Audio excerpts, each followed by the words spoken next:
দেখাবো ঘাটালের অবস্থা। ঘাটালে আবারও বানবাসী বিপদ। কেন এই কথা বলছি? কারণ 1.5 সপ্তাহ ধরে জলবন্দী ঘাটালের বিস্তীর্ণ এলাকা। সেই প্রত্যেকটা ছবি আমরা আপনাদের দেখিয়েছি। আর গত দুদিনের বৃষ্টিতে প্লাবিত হয়ে গিয়েছে পুরো এলাকা। আরো বিস্তারিত জানবো।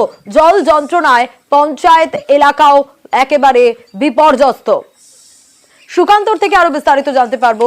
সুকান্ত, এই জল যন্ত্রণা পুরো এলাকায়, পঞ্চায়েত এলাকায়, কারণ একে ডিভিসির জল ছাড়া আর তারপর এই নিম্নচাপ একেবারে জোড়া ফলায় এখানকার মানুষগুলো তো জেরবার। একদমই, দেখো আস্তে আস্তে স্বাভাবিক হচ্ছিল ঘাটালের জনজীবন। উঁচু এলাকাগুলি থেকে জল নামতে শুরু করেছিল, কিন্তু এখনো প্লাবিত রয়েছে ঘাটালের পৌর এবং গ্রামীণ বিস্তীর্ণ এলাকা।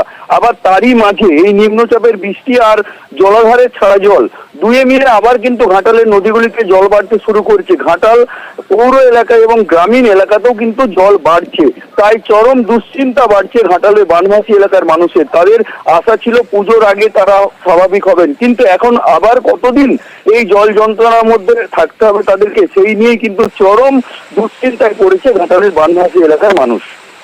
বেশ সুকান্ত, জল তো আবার বাড়ছে খুবই।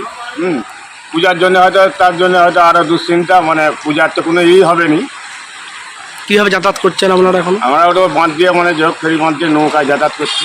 কি সমস্যা হচ্ছে? সমস্যা তো প্রচুর, সমস্যার প্রচুরই, মানে যাতায়াতের খুবই কষ্ট।